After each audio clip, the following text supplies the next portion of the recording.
everyone. Welcome to Rooted Receiving. This is our final sustainability session of the summer. I hope to be doing another series of these in a few months, but this has been so fun. And whether you have come to one or all of them, I am so grateful for your presence. And I really honor you for coming and receiving the medicine that you're here to receive in the way that you're here to receive it. So thank you for your presence. Okay, so our meditation, usually we do a grounding when we start these. We are actually going to be doing a meditation as part of the transmission today. So we're going to go ahead and dive right into that. So if you can, I would love for you to get comfortable. If you want to turn off your video, you're more than welcome to. And if you feel comfortable, go ahead and close your eyes. And if you would prefer, you can also just focus on a point in front of you with a soft gaze. Place your feet flat on the floor if you can. If you want to put your hands palm down on your legs, you can do that as well. And as we begin this guided journey, I want you to feel the places where your body meets the chair, where your feet rest upon the floor, upon the earth. Allow yourself to sink into this support. You are supported. And go ahead and let go of whatever you might be holding, whatever you might be carrying. Feel your shoulders drop, your muscles melt. Let your mind go blank. Let your breath deepen with every inhale and every exhale. And now I want you to imagine that you are traveling back through time. Everything is a blur as you go back 100 years, 200 years, 300 years, all the way back to when the earth was largely untouched. And then the blur stops and everything comes into focus. You're in a forest, a lush forest. Birds are singing all around you, filling your ears with music. Trees are towering over you, but you can still feel and see the sun dimpling through the canopy. The air is crisp. It smells of pine and sap.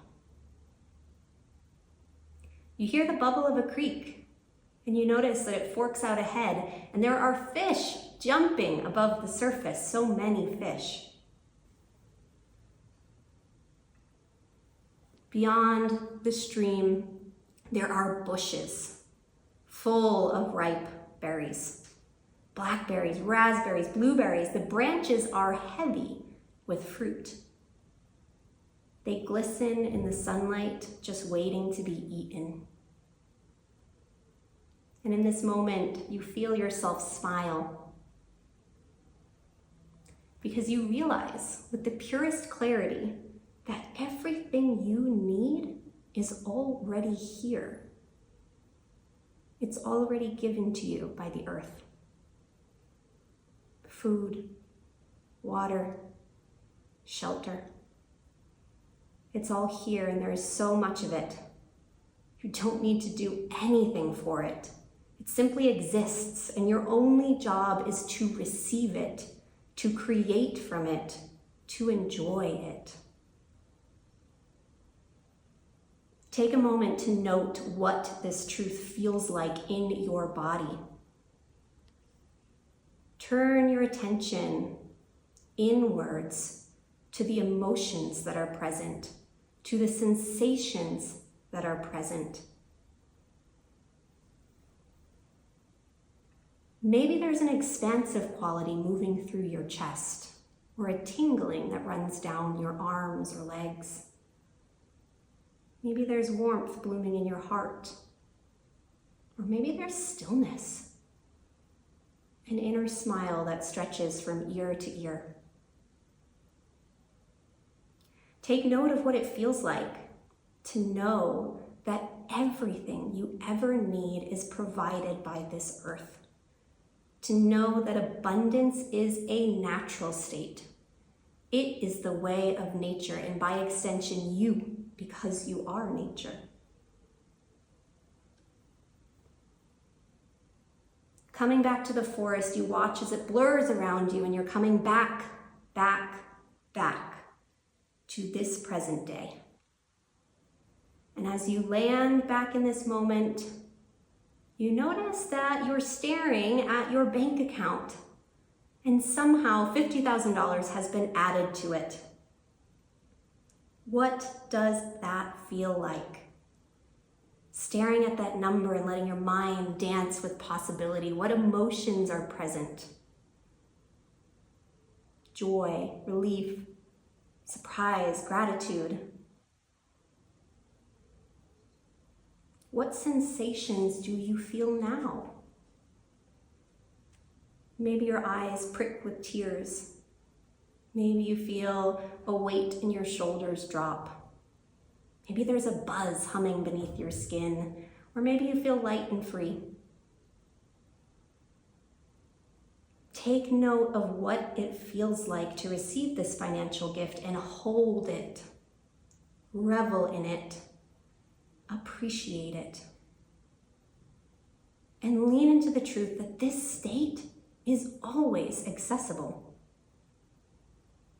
You do not need anything external to feel and know abundance.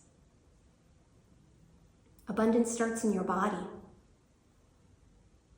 And just like the earth holds everything you need, you hold the power to receive it, to welcome it, and to be it.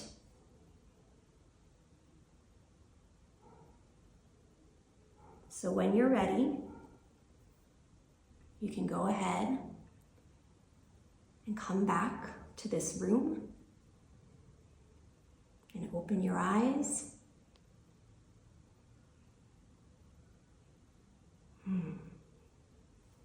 So good to see all of you. Just want to flip through and see all your faces. Thank you for being here. So I hope that meditation gave you an experience of abundance and made you realize that abundance does not start in your bank account, it starts in your body. It is a felt experience, a somatic experience. And in business, money, clients, opportunities are an external manifestation of it. Think of a fruit tree. Nourishment starts at the roots. The fruit is dependent upon how well nourished the roots are, which are largely invisible. And so this felt experience of abundance is your root system.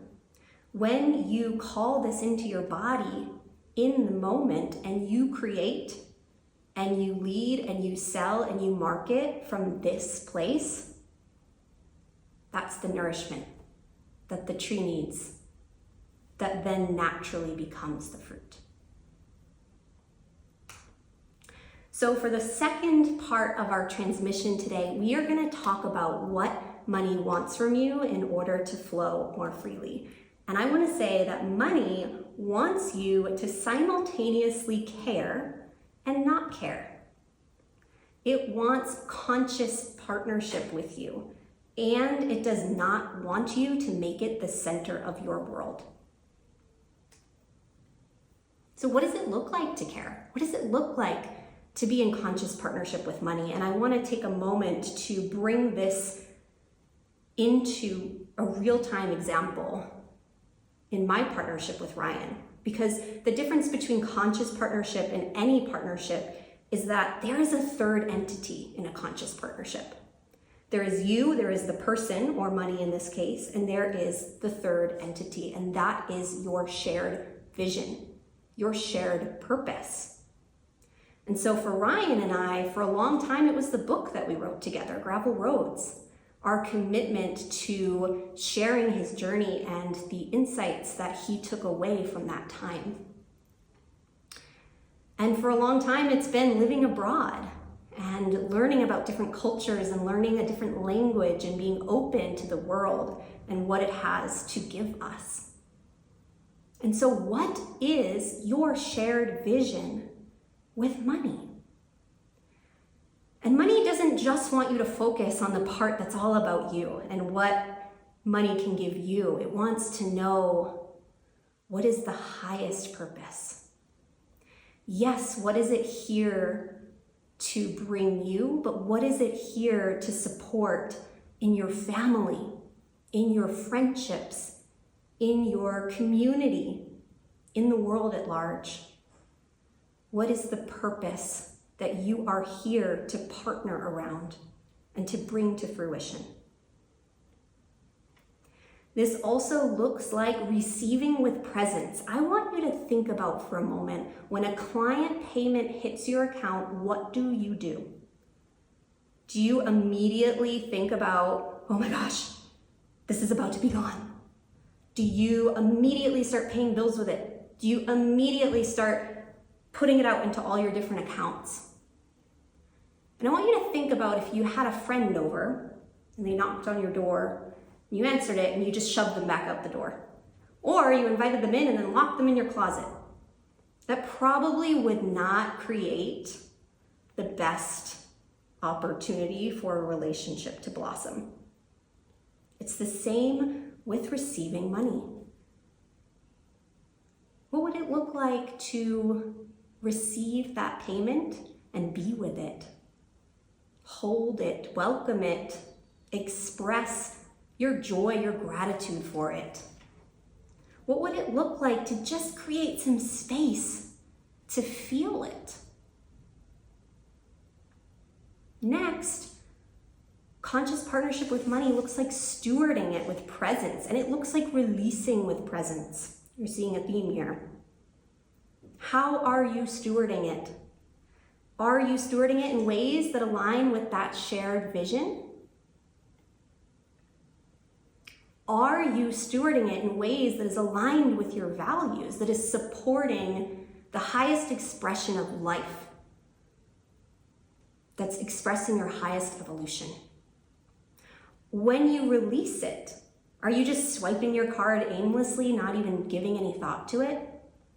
Are you just getting rid of it without even thinking about it? Or are you releasing it with joy, with intention that it travels beyond you and brings peace and support and kindness and love and joy with it? Conscious partnership with money is also not about perfection, okay? It's okay to acknowledge exactly where you are with money. If you're frustrated, annoyed, if you feel constricted around it, it's okay to acknowledge that. Be in a dialogue about that with it. Take a moment to meditate, connect with money. Take a moment to journal your thoughts to money. Let it know how you're feeling, because in conscious partnership, we don't just shove everything under the rug and not talk about things. We have the courage to bring things to the table that need attention. And the point is to not defend, not to ignore, but to work through it together. Conscious partnership is about providing a space and a container to heal. And so, can you find appreciation in your relationship as is? Can you not make your relationship wrong or not right? Can you love it for where it is while simultaneously strengthening it? And I hope that some of these were tools that you can think about. You don't have to take them on all at once. Find the one that really spoke to you and start small and start practicing it. So what does it look like to not care? It looks like not making money the center of your world. It looks like standing tall in your vision and your full expression, not losing yourself. And if anyone is watching this summer, I turned pretty right now, we know that Belly is now losing herself in her relationship with Jeremiah, just as her mom predicted. Money doesn't want you to lose yourself. Money wants you to own your desires, own why you're here. What this looks like in business is you starting to do things only because you know it will make you money. It's holding that as the seed instead of your truth, what makes you feel alive, what you know you're here to bring and deliver. So don't lose yourself in your relationship with money. Just like you wouldn't lose yourself in a partnership. You wouldn't make someone your entire world. What happens when you make someone your entire world? When you close down other relationships? When you stop doing your purpose in the world and you rely on that person to take care of you? When you see that person as the one that's going to be the savior to take care of all your problems? That's a lot of pressure when you're constantly worrying if they're going to leave you or cheat on you. That's not a fun relationship to be in. Money doesn't want you to relate to it like that. So this also looks like showing up for yourself and your needs and not overly relying on money to solve all your problems. So let's think about another business example. Maybe you have recognized that you have a skill gap. Maybe you need to go learn better copywriting, or maybe you need to learn how to sell better. But there's this course that you really want to take and it's just out of your budget right now. Money doesn't want you to sit on your haunches and wait for it to come until you take that course. It wants you to start now with what you have. So maybe it looks like not taking that course. Maybe it looks like going out and finding some free resources or a course that is less expensive that you can bring into your budget. It wants you to show up for yourself and your needs, just like you would not rely on your partner to give you everything. That's why you have friends. That's why you have mentorship. That's why you are a part of a mastermind, why you have a team. Because it's not all on one person, and it should not all be on money. Along the lines of starting now with what you have, what are you waiting to do until you have more money? Are you waiting to save? Are you waiting to give? Are you waiting to invest? And how can you start now, even if it's putting $5 a month towards giving every month? Maybe if it's putting $5 towards investing every month. When you start now, that expands. What you put your focus on expands. And I've seen this happen in my business where I felt like, oh my God, I'm not making enough money to be able to give in the way I want to. Well, just start with what you can. And each month I noticed that more and more would come in to go towards that purpose. This also looks like building your trust muscle and relaxing into the deep inner knowing that you are always supported. Just like you wouldn't be worrying in your partnership, oh my God, are they gonna leave me? Oh my God, are they gonna cheat on me? Money does not want you to constantly be worrying, oh my gosh, is there gonna be enough? Am I gonna be able to pay my bills? It wants you to relax into the deep inner knowing that it is always gonna be there. And one mindset shift that has really helped me around this is trusting in the seasons. We never question if winter is going to come. We never question if summer is going to come. It always does. It's the same with money. It's the same in your business. Even if the numbers dip or dry up, it's always going to come back around. There's always going to be another harvest. As long as you, again, are showing up for yourself and your needs, it's going to come. If you're putting in your side of the street, it is going to come. It is trusting it just as you trust spring to turn into summer and summer to turn into fall.